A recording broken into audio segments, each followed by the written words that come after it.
spinal nerve, it branches. What are the branches of the spinal nerve? From the spinal nerve coming out, it branches. It branches into what and what? No, not root. We're branching out from the spinal nerve. Read.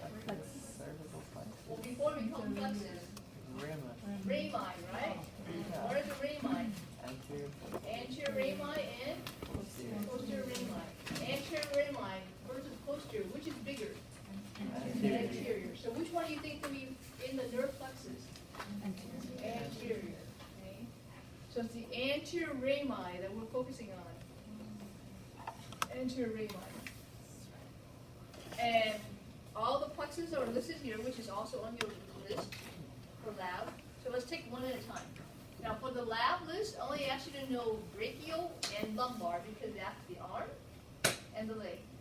But there are others, such as what? Such as the cervical. Where is it? Up in the cervical area, right? In the neck. So for these, I need you to know the roots, okay?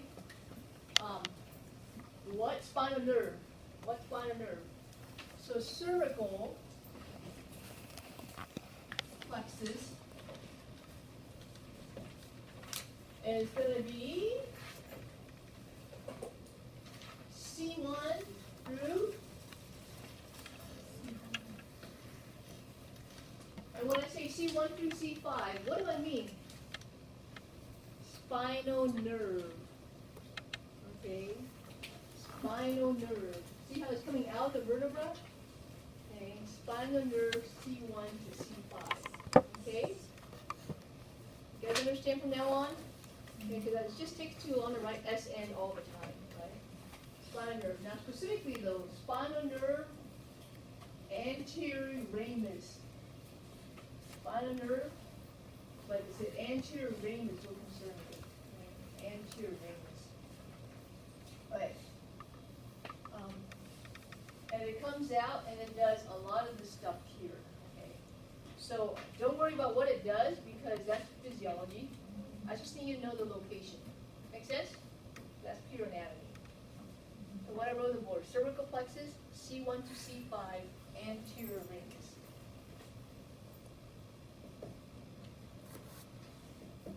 Okay? Here comes the biggie. The brachial plexus. Okay, brachial plexus.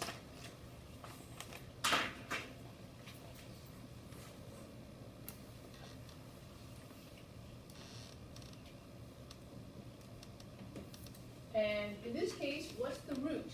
From where to where? C5 to C1. Anterior rami. Okay? Now you need when you take a more intense anatomy class, they go into all of these different segments. So it's not just, oh, this is brachial plexus. You have to know the details of this. So yeah, all of these terminology that they label, that's fair game. But you're not going to have to worry about that. What I do want you to know though is the color coding here. Terminal branches. It's the very end, right? Get it? Terminal. That's the end of the plexus. Terminal branches. But before we come to terminal branches is cord. Okay, so it goes anterior rami. Then it becomes trunk. Then it becomes what? What comes after trunk? Division.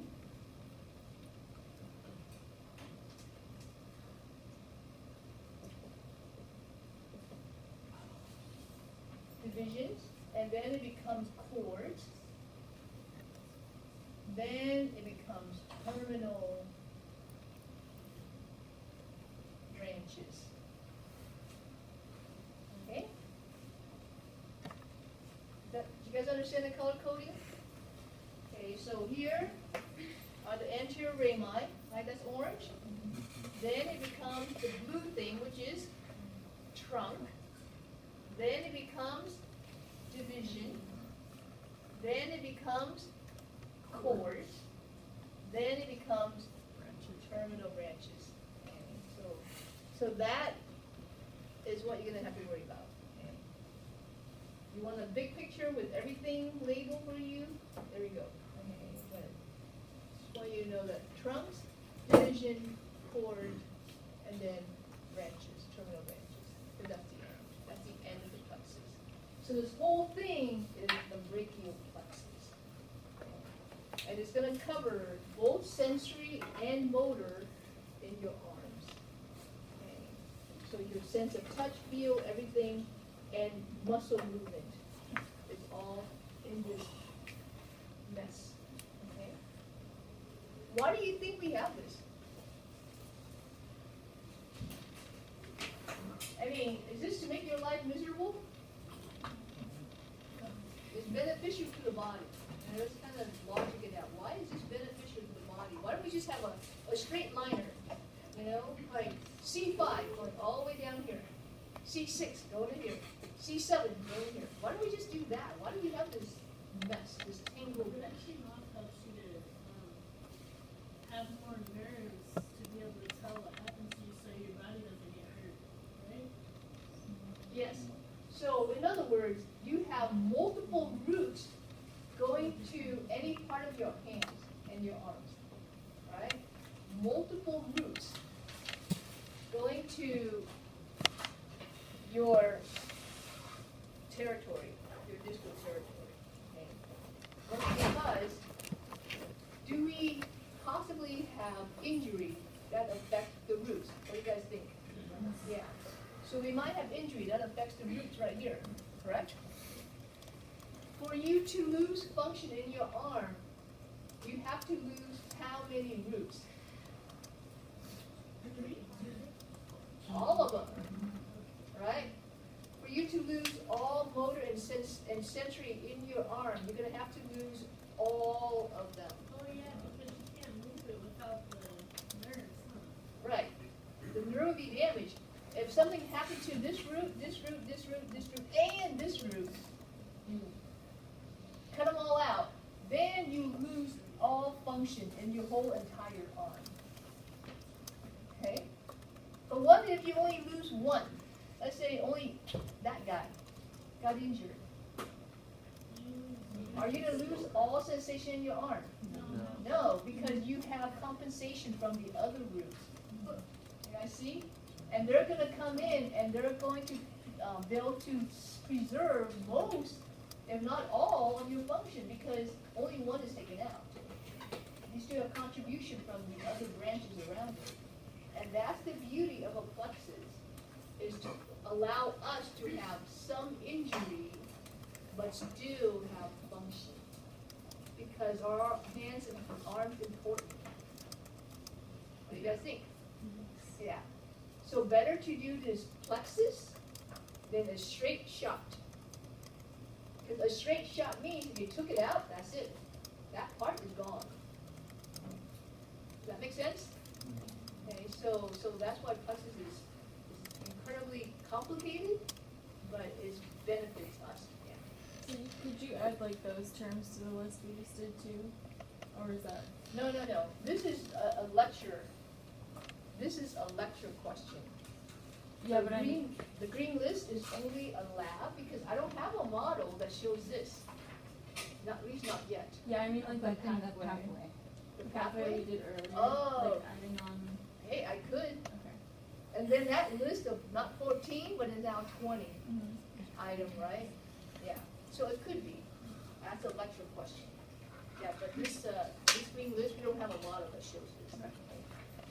So I have that you find more interest. Okay, so does that make sense? Okay. Okay, so that's the brachial plexus. Here it is in the real body, the cadaver is huge. Right here, as you start to dissect in this area, you're gonna find this multiple complicated roots. I mean, it looks like a tree root, yeah? But it's like all these are the brachial plexus. And it goes down to your fingertips. Service the arm. Okay, let's go on. Now, why don't we have anything in the thoracic area?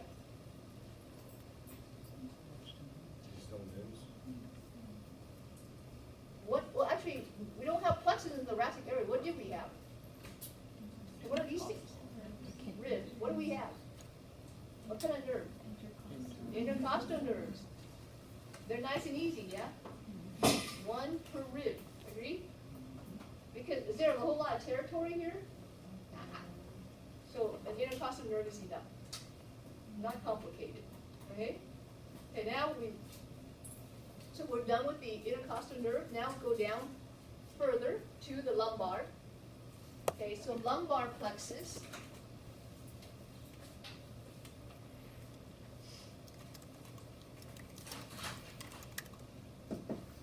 From where to where?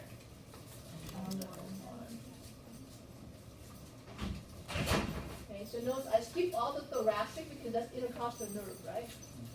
That's intercostal nerve. And here I'll say.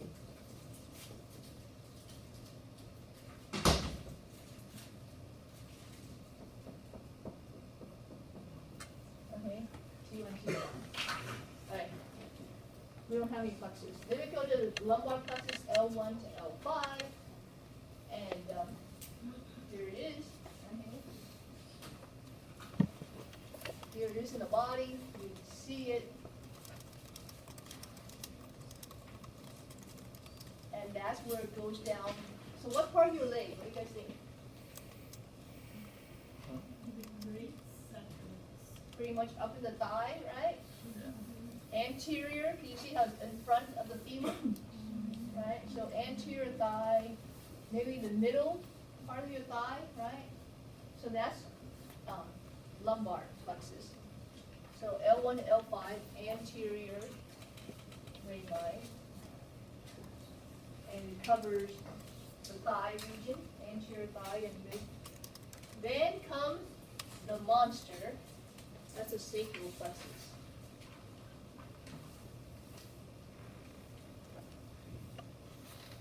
It is the granddaddy of them all, and it's from where to where? L5 to? That's 4. That's 4. Anterior. Green line. It's not L4. L4 Uh, on the top. yeah, okay. L4, L5.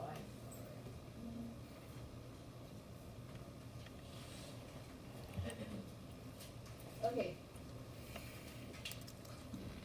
And then, of course, there's the sacral plexus that has this huge chunk called the sciatic nerve. And that's how big sciatic nerve compared to all the other guys. Really small. It's like the size of your thumb. That's how big a sciatic nerve is. And it's back here.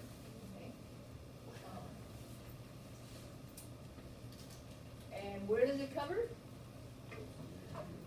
The posterior lower leg, right? So remember, lumbar was pretty much up here, correct? Everything else further down is going to be the sacral plexus. Okay? So I just need you to know the anatomy in terms of where is it. Okay, that's anatomy. Okay. So let's say if you have an injury where, you got a blade slicing through your calf muscle, and you saw that, a blade slicing through your calf muscle, what types of deficit might you experience? Well, it would impact this nerve here, agree? So muscle and sensory from that point on down will probably be impaired. And if you were to trace it back, over time, the root up here will start to shrivel. And the body's amazing. If you don't use it, it starts to regress, start to shrivel. So, so the root, these roots will not be as prominent as it used to be when it's fully functional. Okay. So it kind of ties it back to the sacral plexus, and you would have an injury here. So that's why you learn anatomy. I mean, I hope you guys appreciate anatomy, because it's not about memorizing. Real life happens, and we injure ourselves all the time. And if you know your anatomy, you can trace it back to what is injury and what deficit you're going to be experiencing. And that's what makes you helpful in the future career path of healthcare. I mean, anyone can look up what's a nerve root for sacral plexus, right? But no one's going to be able to type in, hey, here's his injury, what's going to happen? You know, that requires thinking. Okay? So any questions here for the plexi? Plexi plural. Everything in red, you should definitely know. Okay. Definitely know. Okay. The black is pretty straightforward. Is there a pattern here for the root system? What do you guys think? You see a pattern? C1 to C5, C5 to C1. You see a pattern here? I mean, I'm trying not to have you memorize so much, but I see a pattern, yeah? And then you skip down to here, L1 to same pattern, right? And then the last one is a little different, L4 to S4. Okay. So try to know the roots, and if you can develop some kind of system, then you don't have to memorize so much, okay? Okay. Oh yeah, here it is. Here it is in the real body, cadaver. We're going through the buttock muscle here. At the big old chunky thing, that's the sciatic nerve coming down your legs. Okay, let's move on. Gonna wrap up with reflex. Remember reflex over here we talked about already? What's the minimum number of neurons you need? Two. What and what? Okay, you need a sensory and a motor. Now, what's going to stimulate the sensory neurons? Some kind of stimulus. Right, you need some kind of stimulus to start the response, to start the sensory input. So, in the doctor's office, what is your stimulus? That hit, right? The little plastic hammer below the knee, right? That's the sensory stimulus. And then it goes to the sensory neuron, and then it comes out as a rapid response, automatic, no-brainer. You're not even aware of it. And you can't even suppress it. Could you have like, oh, I'm not going to contract? No, it just happens, right? Yeah, if you try, it's like, I'm not going to contract, I'm not going to contract. And then there goes your leg. So you cannot suppress it. All right, so here is what we call the arc, the reflex arc, the wiring behind it. A couple of terminology. Ipsilateral and contralateral. That's what I'm saying. Ipsilateral and contralateral. They're opposite of each other, as you imagine. So what's contralateral? Opposite side. So you might have the stimulus on one side of the body, but the reaction is on the other side of the body. Okay. That's contralateral. Ipsilateral is the same side. That's all it is. Okay. Okay. Let's look at another way to classify its reflex is monosynaptic. Aha. Do you know this word? What does a synaptic mean? What is a synapse? Right? What's a synapse? Two neurons connecting. You guys remember? Okay, so monosynaptic means what is mono? One. So it's one synapse. So how many neurons involved? Good. That's this one right here, right? So we can call this monosynaptic, aka monosynaptic. Okay. Whereas there's what's opposite of monosynaptic? Poly.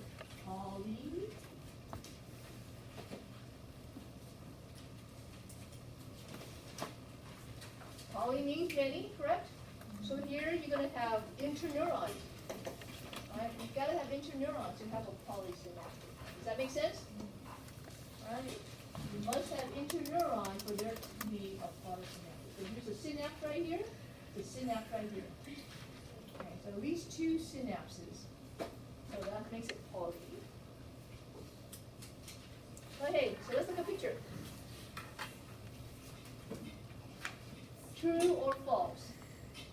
This is a monosynaptic reflex arc.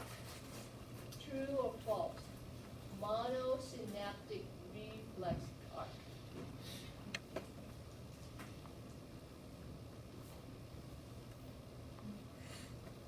so look at the picture. What did I say? Monosynaptic, right? Which means what? How many synapses? One. Agree? In this picture, do you see one synapse? No, we see two synapses. One here and one here. Does that make sense? So this is a polysynaptic. Okay. The blue is what kind of neuron?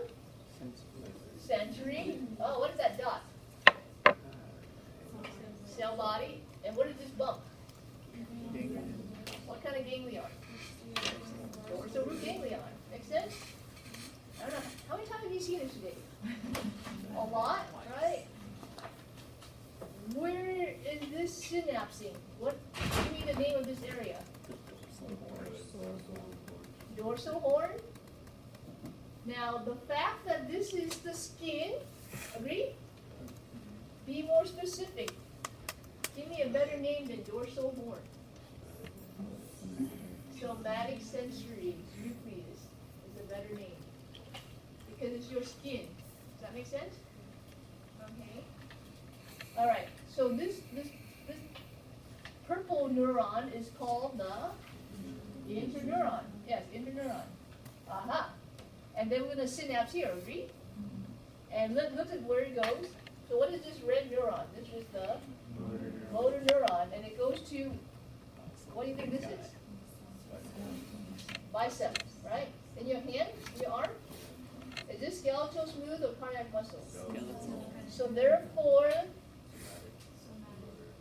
somatic motor nucleus, right? Somatic motor nucleus. Is this anterior or lateral horn? Anterior horn. Remember this picture? That's where I'm drawing it from. Does that make sense now? I hope. Okay. All right. So here it is just comparing a mono to a poly. Easy? Yeah. Okay. Okay. There's something called stretch reflex.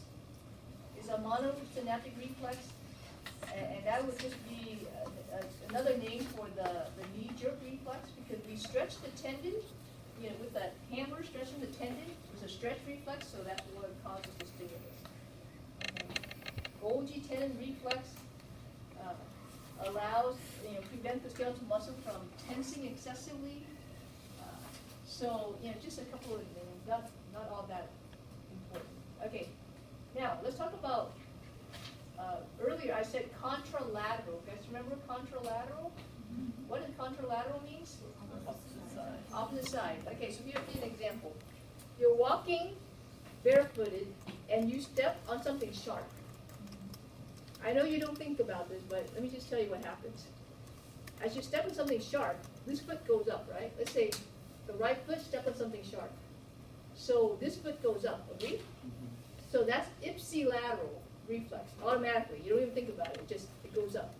But what about the other leg? Does it just stay the way it is, or does it change? How does it change? You bend your knee, because to stabilize your position. If you lift this up and you don't bend your knee, it's harder to keep your balance. So you bend your knee a little bit while you lift this foot up for better balance. Bending the knee here is a no-brainer. You don't think about that, but it happens. So that's an example of a contralateral reflex. So this left knee bending contralateral reflex. The right knee going up is ipsilateral reflex.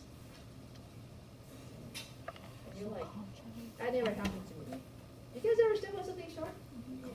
That's exactly what happened to your body. You don't, like I said, you don't even think about it. I step on something sharp here. Anyway, let's talk about clinical The application. contralateral reflex is bent. Why do we test reflexes? The hips allow us to pull my leg up. To see if it's normal, hyper, or hypoactive. Okay, there's a normal range. Sometimes it could be out of the norm, and then you have to classify, is it too much or too little? Does that make sense? Okay, so what does that tell you? Too much or too little? There is To the nerves. damage to your nervous system. Okay? Damage to your nervous system, it's too much or too little. Okay, so, you guys ever wonder how a neurologist examine a comatose patient? Their eyes. What? They look at their eyes. Okay, you look at their eyes, see if it reacts. Dilation, that's a reflex, right? You shine the light in, the pupil should constrict versus dilate. Okay, so that's a reflex. It's a cranial nerve reflex because the eye has to do with the brain, right? Cranial nerve. Whereas all this today, we're talking about spinal nerve reflexes, okay? So anyway, what else? What else do they do? Yeah, they prick your finger and toe because if you react, then your nervous system is reflexing, right? And they also test your reflex, like the knee-jerk reflex. There's a reflex right here, there's a reflex right here. There's reflexes all over your body that you may not be aware of, but a neurologist would. That's how they test to see the status of a comatose patient. You can't talk to the person, they won't respond, but you can test their nervous system. So let's say, the first day you go in and the reflex is pretty normal. 2 days later, you go back in and the reflex is hypoactive. What does that tell you as a neurologist? It's much worse, right? The patient is declining because the reflex is hypoactive. And so you pretty much say, oh, gee, gotta make room for, start making plans for the end of life issue. Because a comatose patient is spiraling downward. Does that make sense? Okay, the reflex is one of the first to develop in your body. It's one of the last to leave your body when you die. Okay. That's why, I don't know, you guys don't know this, but when you give birth, the pediatrician, they test the baby reflexes.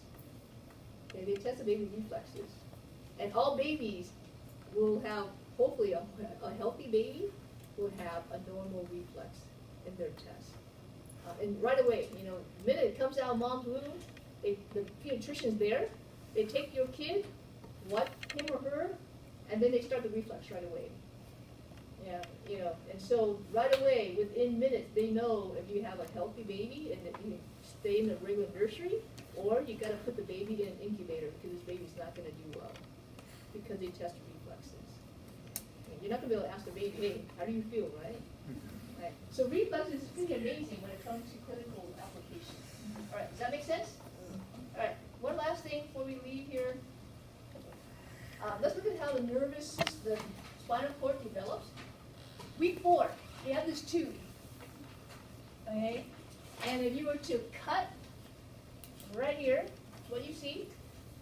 Do you see these coming in and coming out here? You guys see that?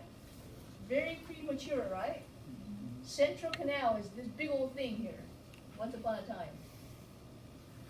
So you see the two main regions, right? And then you move to later on, week 9. Now it looks like a spinal cord, doesn't it?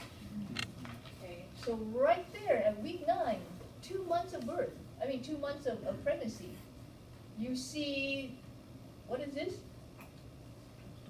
Posterior horn, lateral horn, anterior horn. Dang, 2 months. Remember the picture I showed you with the brain? It was like 1 month of pregnancy, right? And I was jokingly said, most women don't even know they're pregnant at 1 month pregnancy. So the lasting impression I want to leave with you is the nervous system is one of the first to develop in human. I don't know about other organisms, but in human, the nervous system is one of the first to develop before anything else. So the brain is already in place, the spinal cord is already at week 9. You see the synapsing possibility already, right? Okay. All right, so just take it as you will. But yeah, nervous system